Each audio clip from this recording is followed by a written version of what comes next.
Next, on this episode of The Nice Guys on Business. If you have 10 clicks for somebody to read a blog and then get to the end game, which is maybe for them to subscribe to a newsletter, there's too many in there. So you could start to figure out the problem areas, and inadvertently, your numbers are going to go up. And then you might look back and say, well, man, if I didn't have 10 clicks a year ago, what are the numbers I could have had if I had 5 or 2 clicks, or how is that call to action? So looking at analytics, it's always starting with that end game. What am I asking people to do? How am I going to get them there?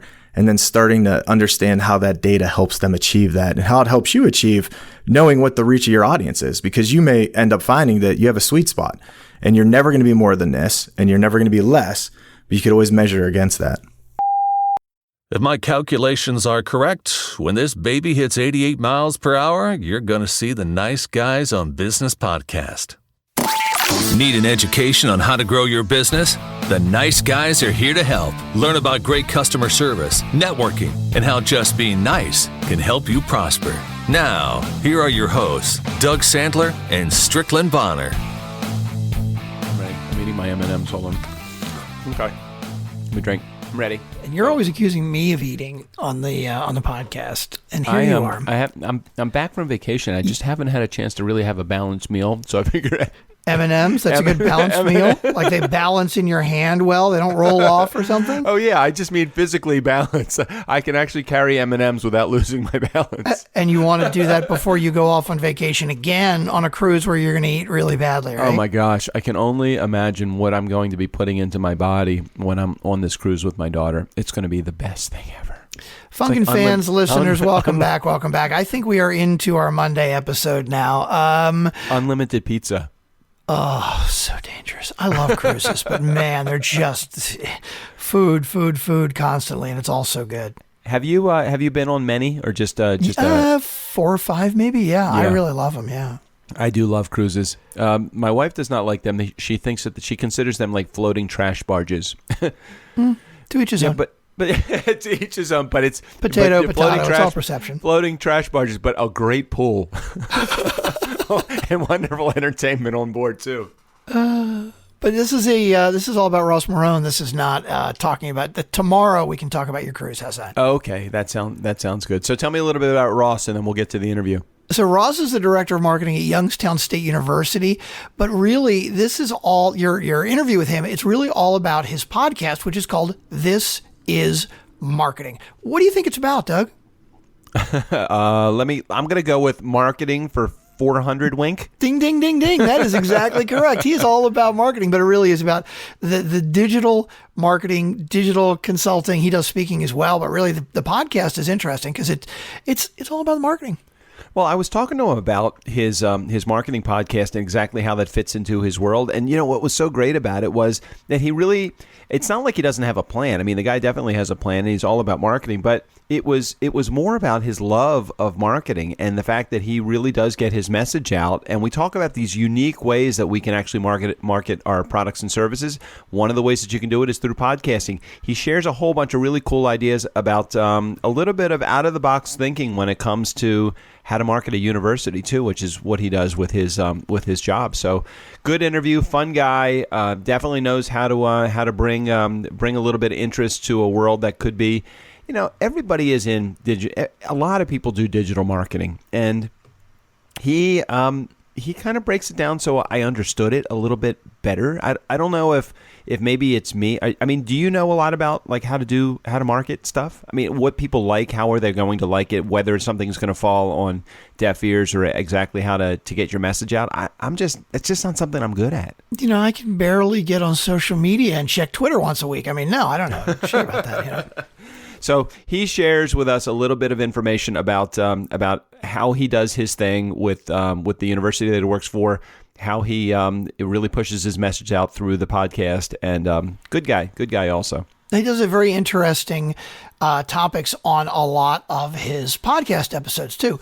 How to build a brand strategy on Facebook, how to market to millennials, and one that I like, which is why you should ditch your tagline, which of course the only thing I have to say to that is to provide a learning experience that adds value to your life. Wait, when was the last time we even said our promise Exactly. statement? That is our promise statement, which, we really don't say anymore. I mean, we hopefully provide it, but we don't say it. And it doesn't really matter. I think we do it through action, Strickland. I think that's what it comes down to. And that's one of the basically things what he's saying about why you Yes. should ditch your tagline. It's not like, don't just say it. Just whatever it is that you're saying in your tagline, just do it. Just be that. Well, we share a lot of common beliefs about in business, everyone is responsible for marketing. It's not just a marketing department. It's really anybody that has contact with your customer, anybody that potentially has contact with your customer, anything that your brand is out there promoting. That is everybody, everyone, everything that you are doing. That is all part of the marketing game, and it's interesting interview. I think you'll really like it. I think as a guy that's a podcaster, he definitely brings the game to town. He understands the importance of putting his message out, and he does it properly. So why don't we get to our interview with Ross Morrone? Just a couple of really quick announcements. If you're not yet focused on our Overcast recommendations, take a moment and do that. Go over to Overcast, hit the little recommend button. That's the little star key that you will see right on the play, right next to the play button, just to the left of that little star. Just go ahead and hit that. Also, we would love your support on Patreon, patreon.com/nice guys. We have reward levels that start at just $1 and go up to, what is that now, $30,000? Do we have to, did we put that one in we yet? stopped at $1,500. Nobody's actually done it yet, but that's the top tier right there. Strick, one day somebody's going to do that $1,500 level. We'll see. I hope so. And also, if you do need help with your digital marketing, Dallin Miller PR is our sponsor today, and they can definitely help with that kind of stuff. Absolutely. So if you are someone that is a fan of podcasts and you think that you could really get your message out a little bit more using podcasting as the platform, Dallin Miller PR, it is it thepodcastteam.com? That's it, exactly. Is that really it? Thepodcastteam.com, yeah. I got it. Okay, thepodcastteam.com. We'll put a link in the show notes. Dallin and his crew, including Jason over there, will help us and help you get your message out, just getting you on as many podcasts as you want to go on. They have 3 different packages that are available, and we would love to have you join the Dallin Miller PR team. Good friend of the Nice Guys on Business podcast. And okay, so I think we're ready to get to the interview with Ross. You want to do it? Yeah, I think so. Hey, let's get rolling. Right here we go with Ross Morrone. Today's interview, Ross Morrone, he likes pizza, and he likes podcasting, and he likes marketing. But what do all of these things have in common? Kind of like Sesame Street a little bit. Ross especially loves marketing. He's a fellow podcaster and host of This Is Marketing podcast. Welcome, Ross, to the Nice Guys on Business podcast. Thank you for having me, Doug. I got to start here, Ross, because, and this is not a loaded question, and it's not a threatening inquiry or anything, but have you ever listened to our show? Because the first thing I'd like to find out is, why the hell would you ever put your career in jeopardy by being on our show? Yes, I have listened to your show, and I do not feel that I'm in jeopardy at this moment. So you could talk yourself out of any situation, sounds like. I will try. Have you ever been pulled over by the police, Ross? Yeah, I'd rather not talk about that. Oh, wait a minute. Wait. Clearly, I asked you before I hit the record button, is there anything you want me to lean into or away from? You did not give me any information. So I have been pulled over, but I was not arrested. Okay, so there was a question that you could have been arrested. No, there's never been that question. No, you got to be careful. I'm going to go down an angle here. I thought we were talking about marketing. Well, see, that's how I get you on the show, and then we go from there. Excellent. No, I'm just messing with you. Yeah, Strickland, by the way, my co-host, and if you've listened to the show a couple of times, you probably have heard him. He's been pulled over many times. He's actually not a great driver, and he really he's a little bit careless when it comes to speed. So part of the show is just understanding the dynamics of somebody that also speeds. Right. So we'll get into marketing in a second. So why don't you share with the Nice Guy community what it is that you do? Because rumor has it that not only do you have a podcast, but you're an online instructor for Brandeis University for marketing and customer analytics, and you do some other stuff too. So the way I'm looking at it is podcasting, online teaching, that spells pajamas pretty much all day. Is that not how it works for you, though? That is my nighttime jobs. The daytime job, daytime too. Oh.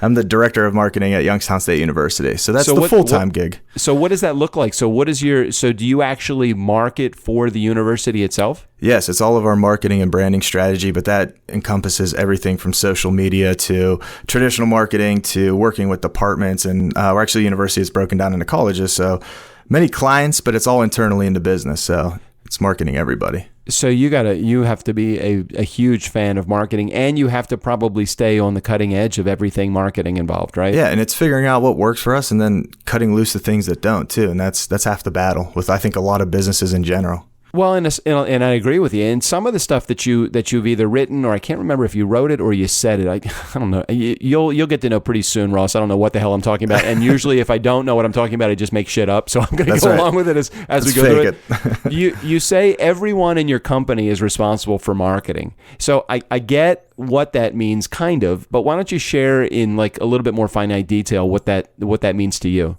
Yeah, I mean, looking at the university, I may be a professor, that speaks on one subject in a class, but it's my job to be responsible for marketing the university as it pertains to our brand and everything that we do as that professor. And it's sometimes hard for us to convince them of that. But what we learned, and at least what I think I've learned, is that educating them on what that means, what's branding and marketing mean as it relates to what you do as a professor. So they may have research that they do. It's bragging about it. It's telling the story of what they do really good, because there's a kid out there that's interested in that wants to come and learn, and Youngstown State just becomes the vehicle. So if you translate that to a business, it's the product or service that you offer that people need.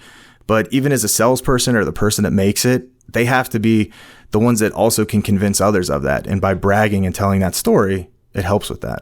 All right, so let's take it to a different department, because sales, certainly that makes sense. Somebody that's in reception or customer service, that makes sense. But how does it make somebody that's in, let's say, listening to this podcast in an accounting department, or within, I don't know, within the technical side of things, or in operations, that has no contact with the public? How do they share in the marketing responsibility? Well, it's not that they don't. I think that when we look at it that way, it's not that they never have contact with public. And that's where you start to see some of this organic stuff. If I wasn't on Twitter for a half second and saw the call to action to come sit in here and talk with you, this may never happen, but that interaction happens. So for the accounting person, it's out maybe having a conversation with somebody at a dinner party that's talking about what do you do for work, and then them being able to explain it beyond just saying, well, I work in accounting at this business. Oh yeah, well, what's the business do? It's about having that elevator pitch handy so that you can throw it out there, because you don't know, maybe that's your next biggest client that's just waiting to work with you. So it's all about that networking and kind of the unknown networking. You never know when that's going to actually take place. So help me again, from a top-down, from a management perspective, do they? I'm assuming they have to have a buy-in that, hey, everybody is responsible for, customer service. I've always shared the idea that customer service is not a department. It's more like a philosophy within the organization. Everybody serves in the customer service department. So you're saying that everybody serves in marketing, but you got to get, I think, to a degree, some buy-in from upper management, or in your case, maybe the dean or whoever it is at the university that's responsible for saying, hey, wait a minute, this has got to be a responsibility that we all take, because everybody is responsible for bringing in business to this university, which means more students in seats in lecture halls. Right. And I've sat at those leadership meetings where I have the buy-in of the president. So when he's able to use the words that I tell him or the things that he reads that I give him and say them back to those other audiences, those deans and those chairs, and then the professors, that's how I leverage that buy-in. They're not just going to listen to me, because who am I at the end of the day? But if you could get the president behind you, you could get that leadership or those C-level executives to buy into it. So part of being a marketer is being able to tell that story, and not only market to my external audiences, but also my internal. So I have to be really good at that. I have to know how to market to the people that already work for us. So it's almost like a double edge that you have to walk and say, okay, who am I marketing to? Am I marketing to the president so he understands the message and he's going to say it just like I do, and then be able to get it to them to understand and buy into it? Because once you have that buy-in, it is a lot easier. Then you have to educate. So you have to have those pieces ready to go too. Make sure they have the right logos. Make sure they know the brand statement. Make sure they know how to talk to the audiences. What's our tone and voice as a university or as a business? What do we always say about ourselves? What do we never say? All important things that you have to just constantly be doing and constantly be saying to people so that they eventually understand it. I always find myself falling into the I guess the definition of many of the departments within an organization, whether it's marketing or sales or account, whatever it is that's within an organization, that we are not in the marketing department, we are not in the PR, we are not in the accounting department. We're in the PR business, and the PR is people and relationships. And I have to assume that part of marketing is the relationships that you build outside of the organization and within the organization as well. Do you see it that way, or is it something different? No, I think that's it. I mean, it's all about relationships, and it's about being selfish in the fact that you're not the only person that understands marketing too. So, and when Right. you could get over that hump that this is my job and this is what they pay me to do and this is my job title, but I'm not the only person that knows it, and I have to respect the fact that other people may not understand it, but I have to help them get there. I have to help them get as close as I can to make sure that everything that we do works. Tell me about, because in one of the things that I was reading about you, you talk about the difference between, or the definitions between branding, marketing, advertising. I see them all as intertwined, intertwined parts of the same package. Is that the same way that you view it, or are these separate things within an organization as well? I think they're intertwined. I can agree with that word, saying they're intertwined, but I do like to treat them as separate things. I like to think of branding as building that foundation of what our business is. It's letting people know what our name is. If we have a statement that we put out there, that's part of the brand. Look, feel, logos, all part of branding. When it comes to marketing, it's building those stories. That's kind of where your content marketing takes place, and where you tell the different stories. So the different kind of verticals of your brand. What can we talk about ourselves that people understand? What resonates with them?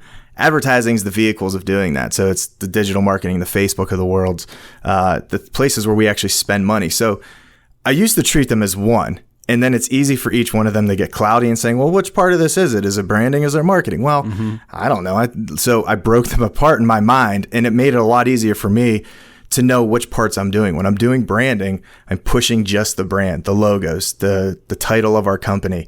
When I'm doing marketing, I'm telling stories. And when I'm advertising that, I'm placing it in certain areas, because then I know which part's not working. If I know the advertising isn't working, it's because the money I'm spending is not resonating with people and they're not coming back to us. And if the marketing's not working, it's the stories. Maybe my story doesn't resonate. What do I have to change about it? But you have to understand your audiences first. And that's probably the most important thing that I have to do. Yeah, I think that that's key. You know, when we first started the podcast, we really didn't know who our audience was. And then once we started to build this audience and gain a community, we realized that our audience was made up of a huge cross-section of everybody that's out there: men, women, young, old, business people, people that were at home on a regular basis, you know, not having a real job or a regular job, a real job. Real job. Yeah, we don't want to say that too. Do any of us have real jobs? I don't have a real job. What the heck? I have not gotten out of my pajamas in 4 days. I fucking do not have a real job. I can promise you that. One of the things that you said earlier on, which I thought you were going to start to talk about content. I do want to spend a moment or two talking about the content and value, and how you can create value through the content that you are creating. It seems like there's so much content out there. Does everything add to the value in mass, or does each piece need to have a certain level of value on its own? Because, you know, if you take one piece of content that I have out there, somebody might say, huh? But when you start to build that with all of the other things that I've created, it's like now I begin to make a bigger picture. That puzzle starts to come together. How do you approach content? Is it individual or in mass? We individually, because it comes back to the audience. Who's this piece of content for? When I'm marketing for the university, I have many audiences. I have alumni, students, prospective students, parents, influencers, donors, things like that I have to think about. Who's this piece of content going to resonate with? Now, it might resonate with 2 or 3 of those groups at once. But if I have to talk to a high school student that's 14 that doesn't give a shit about coming to school, right, I have to figure out how to start to talk to them. So we start to build that content around that individual user. And we build personas for him to say that this is Johnny, and Johnny's 14 and he likes to sit at home and watch YouTube videos. So we build a YouTube piece of content that we know we're going to push out in front of him that he's going to see. But then it's, what are his interests? So thank God the internet collects so much information about everybody. Yeah, big data. We're able to place it based on big data. So we look at the data all the time, because then we know that what we put together, whether that content spoke to him or not, and if it did, what did he do after it? Did he come to our website? Well, was the website put together correctly? Did he submit to the form? Did he follow our channel funnel that we built to get him to convert? So there's a lot of pieces in play there, but it all comes back to building that piece of content for Johnny. Just curious, because I can't recall ever even having looked at a college at 14. Does it actually start that? When do you begin that journey with your prospective students? It depends on Johnny, really. I mean, if Johnny's a go-getter and he's a smart kid and he wants to start looking at colleges because he knows the value, then yeah, at 14. As soon as we started kind of investing in a Snapchat and starting to look at that as a platform where we could engage with people, we did have a 14-year-old kid video call us, and we had the phone was ringing on the desk and none of us touched it because we're like, what are we going to say? We ended up sending a message to him, and he said, hey, I'm interested in this program. Can you tell me more? So we started a conversation, and then at the end of it, he let us know, he goes, well, I'm only 14, so I was just checking it out. And we're like, oh my God, now we got to start playing this game with this level of students. But it was good to know that Snapchat was that platform. That was going to be the vehicle where we could start to talk to that younger audience. So it's not only about the content, but it's also about the vehicle that you're using to distribute that content. I'm curious, because now you got my brain working here. What is the channel of choice for somebody that is looking for college? It's my son, I have a 21 and a 24-year-old. My kids keep telling me that Facebook is no longer even a thing.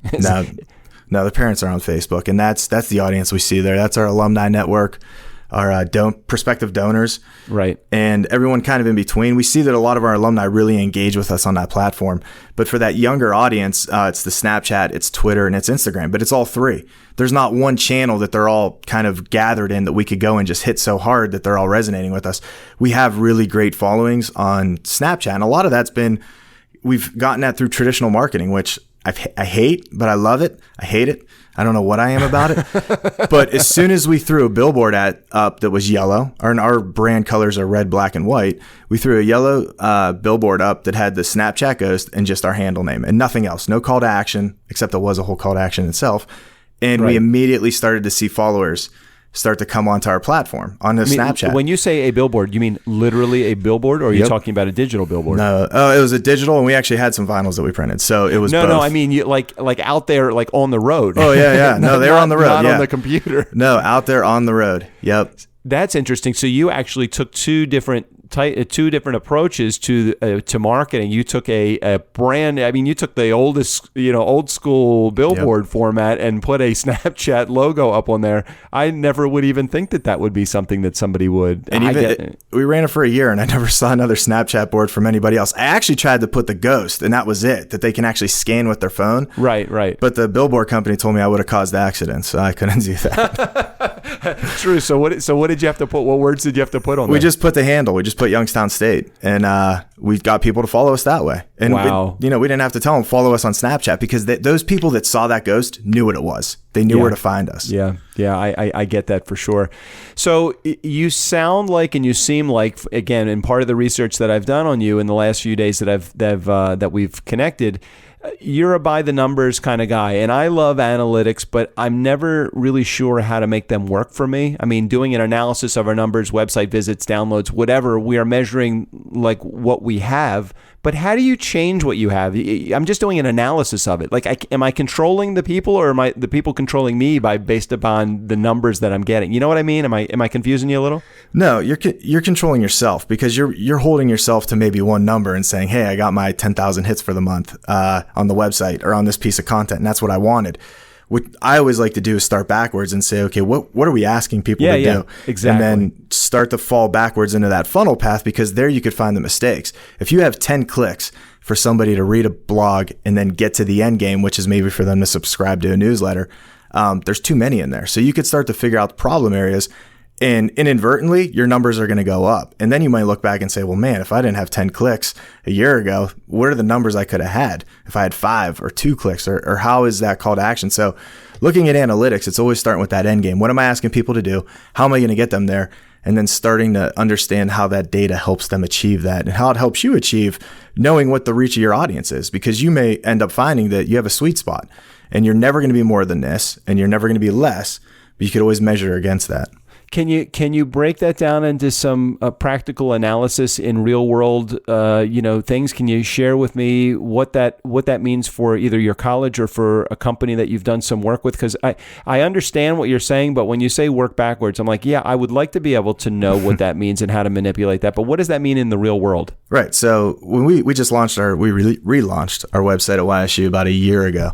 And when we did that, part of that was creating a better funnel for students. We knew that they were they have to get to admissions and they have to fill out this big application. And we know that the application may be where we lose somebody because there's also a payment part of that. So going backwards, we said, okay, well, if someone's starting, we know that most of our traffic was starting on Google. So we had to build some content strategy behind that to kind of funnel them into where they were going. Well, we knew from our analytics on our website where people were getting lost. They hit their homepage, which everyone thinks the homepage is the entrance, but it really wasn't. It was the place where we confused them the most. So we built a bunch of pages around getting them right into the degree. So if your kid was interested in engineering, we wanted to make sure we had an engineering page that would be the first ranking page on Google if they were looking for that. So they hit the engineering page and they get on there and we have a request more information. Well, instead of them hitting that and having to go fill out this huge application, we said, well, let's break it down so there's a small form. Let's get just a taste of who they are from this. So we had some back end stuff that told us, hey, you know what? They were on the engineering page. So we already knew a little bit about them. We got their name, email. And then from there, we started backwards prospecting to them. So then we built kind of a customer relationship management tool on our own that cut out admissions. So at this point, they never interacted with admissions. They were interacting with the marketing department. Mm-hmm. We would hit them with an email and say, hey, we know you're interested in engineering. We designated a certain kid in our office that was Nick from YSU. And what Nick would do is have these conversations with people. And it was building prospects by having conversations. It wasn't canned. It was never this, we need you to apply. We need you to pay this. It was, what do you want to do with this degree and why? Right. And as soon as we kind of switched that and we started at the end and worked backwards, all of these conversations started to take place. And then we were able to facilitate conversations between faculty members and them. And then we pushed at admissions later on in the funnel. After a couple of communication back and forth, they said, if you're ready, you really need to apply. You have to do that as a step to get into us. Yeah, it seems like you were focused more on, instead of the form, you were focused on building the relationship. And we all know that building the relationship is the better place to be anyway, because that's going to get more people to fill out the form eventually anyway. Exactly. And by redesigning our website, we saw our organic traffic go through the roof. Our mobile traffic went through the roof, which we knew were areas that we had to do better. And the way our site was set up, it wasn't answering those questions for people. Yeah. So we knew that by doing those things, we would get them. And then we started, the inquiries start pouring in on this form because it was so simple.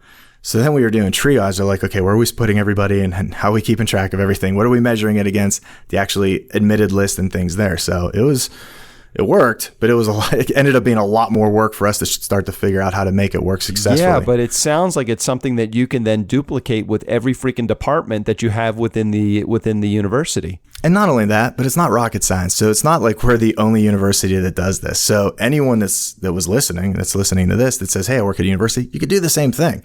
Right. It's just you're selling different products than I am, and we have different price points. And that's the difference. Very cool. Very cool. So I'm going to quote you here. I know people love to come on the show and be quoted, but you threw it right at me, so I'm going to throw it back at you. So I'm going to quote you here. Today, everyone is Gary V, which is great because he's challenging the status quo of our industry. However, the shit part is everyone is acting like Gary V and they aren't being themselves. Okay, explain that a little bit, because I like where you were going with it. I want to understand it a little bit more, because Gary V was a guest, not name dropping at all, but I'll name drop a little bit. Gary V was a guest on the show, and nobody can be him. I mean, they can act like him, and their attitude sucks when they're like him, but they don't have the results that he has. They just come across as an asshole. So no, and I'm a huge fan of his, and I think that I've learned a lot from his style and how he manages and does things. But what I was saying was that too many people are trying to be him without having those results. So like you said, they all become assholes. All they are, I hear people regurgitate his lines. Like, I'm like, you saw that in this episode and you're saying it to me. But I still use him as a launching point. I work really close with the actual educational marketing department on campus. And when I have students that want to come work for me, I say, hey, go follow Gary V and start to see what he does. And let me see if you understand what he's trying to get across. Because all he's really asking you to do is be good at the things you're good at. And don't try to be me. But if you have to use me as your crutch, then do it. And I think too many people are using him as a crutches and never letting go and running on their own. I'd like to think that my podcast has originality to it because I'm using things that I've experienced. but I'm never pushing like this hustle thing and you got to work 35 hours a day. I mean, that's not the person I am. I have a family, and when I come home from work, I shut it off because I want to be with them. Yeah, I love the approach that you take on the show, and I think I explained this to you before we hit the record button, but what's amazing is that you can have a conversation with yourself, and you do have a 15 or 20, it's not a long format show, so you can get in and out of it. The problem is that I can't have a personality and share content at the same time unless I have a co-host with me. Right. And Strick does, or I'm interviewing somebody. I feel a lot more comfortable in this environment than I do talking to myself. So how have you been able to accomplish that? Hats off to you for being able to do it. It's, you know what, I hear, if I'm listening to, I read a lot of news. So I think that's the starting point, is I read a lot about the things that I'm interested in, whether it's data analytics, websites, marketing, all that. So when I find a chunk of information, I'm like, you know what, I had an experience doing that. Then I could go and I could riff about it for 15 minutes. So it's easy for me to just go in and connect it with something that I experienced, or at least give some insight of what I think. And not everything I say is gold, but I hope that there's somebody out there that hears it and says, I can apply that to what I'm doing. I think if I try just this little snippet, even something as simple as, creating the marketing environment for your internal audience, which is what we started with today a little bit. Yeah. If you could take that and say, you know what, okay, I could go back and start to work on that. You're not going to do it overnight, but over time you might be able to. And that's what the whole podcast, I think, really tries to push. And it seems like it's something that you really enjoy doing. Is it something that you have, is it like a labor of love for you? Do you really get a lot out of it mentally? I get a lot out of mentally. And as I've been doing it for about a year now, I've seen my numbers double, but they're still not thousands, but knowing that somebody is listening is all that matters to me. And it is a labor of love because I don't have time a lot to go do it. So I have to find time, whether it's in the wee hours of the night or really early in the morning. I jump on it and do it. Yeah. So yeah, it's a good platform, and it's one that you fit well in. I really mean that sincerely. It is one that I've listened to a lot of podcasts, and I'm telling you, doing a podcast on your own, and we're on episode, I don't know, I think by the time this airs, this will be like episode number 430 or 440, somewhere in there. Right. Yeah. And it's like, holy shit, I could never, even to this day, open up the microphone and just start talking. I would get nervous. I'd run out of things to say, and I'm like, my palms are sweaty just thinking about the prospect of doing my own podcast. Right. I think you've been doing okay. we work really hard to get here. We've risen to the top of this shitty pile. So if our audience wanted to get in touch, our Nice Guy community wanted to get in touch with you to learn a little bit more about marketing, do you tell me do you offer any products or services? I don't, and I'm never selling anything. So I mean, if you want to reach out to me on Twitter at Ross Morrone, I'll answer you. I mean, I'll talk to you, and then I'll put you in my email. I actually consult with a lot of people, and I walk away and I go, shit, I forgot to charge them.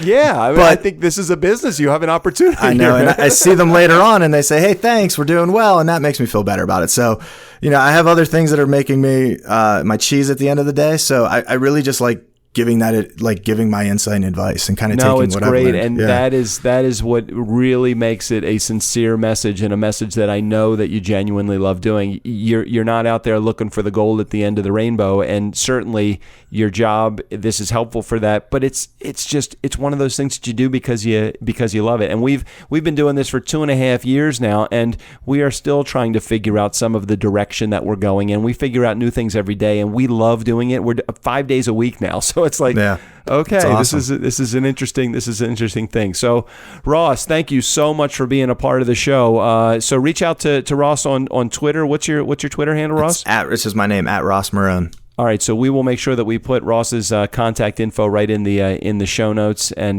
thanks again, Ross, for being a part of the show today. I appreciate it. Thank you. Nice Guy community, never underestimate the value of nice. Special thanks to Ross Morrone. Again, we'll put his contact information in the show notes. Steve O'Brien, go ahead and take us out of here. Thanks for listening to the Nice Guys on Business. Please go to patreon.com/niceguys. And for as little as $1 a month, you can help support this show. You remember that thing down in Panama, right? Come on.